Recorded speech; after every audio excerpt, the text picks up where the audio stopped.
Well, let's get you the very latest on the story now. ENCA's Janke Tolmay is in De Deer and joins us now live. Janke, I understand you're in fact at that place where this incident allegedly took place.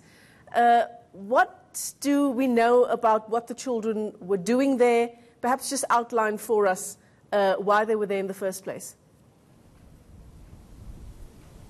Well, Michelle, it was supposed to be an orientation camp for the grade 8 learners. You know, that's usually when you enter high school and then you kind of have a camp to familiarize yourself with the school and the processes and some of the your future classmates. As you, you're coming from different schools maybe to this specific high school. So the idea was for it to be quite a fun camp basically for these grade 8 learners. And what we understand at the moment, I have to emphasize that the investigation is still ongoing, but what we heard from the MEC, he said that one of the first things that they did when they did arrive here at the Lapeng Conference Center and the hotel in De Deer is that they made it clear that the girls and the boys would be separated in different chalets.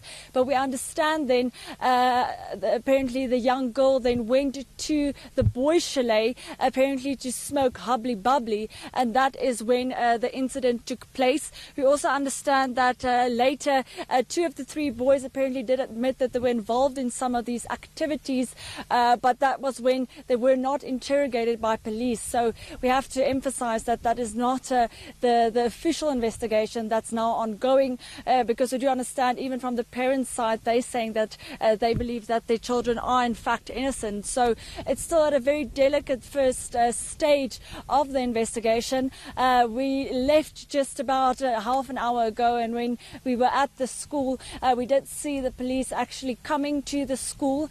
We also saw that the social workers were already on the ground there when MEC Panyaza Lesufi addressed the grade 8 learners specifically.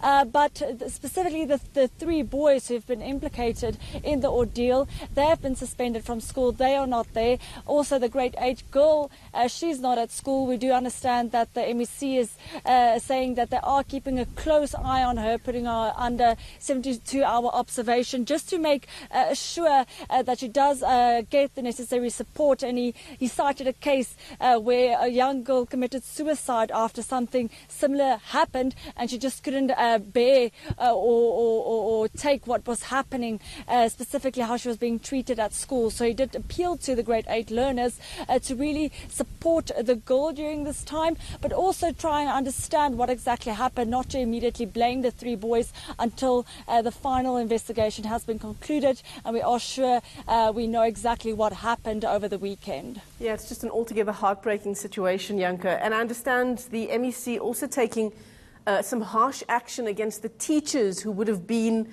at the camp and who in turn would have been in charge of keeping these children safe. I mean, we're talking about 12, 13-year-old kids here.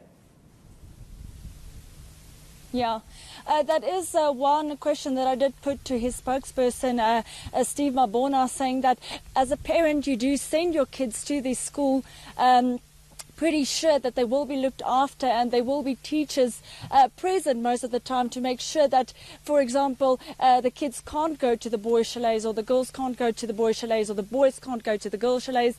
And excuse me, and that something like a hubbly bubbly, that they wouldn't be smoking that in their rooms. I also have to mention that the MEC said that they will be testing what was ever they were smoking at that stage, because it isn't clear at the moment. But all of these things do make you question how exactly this could happen when teachers were supposed to be keeping an eye on the young kids, especially when they are at the age of 13 and 14.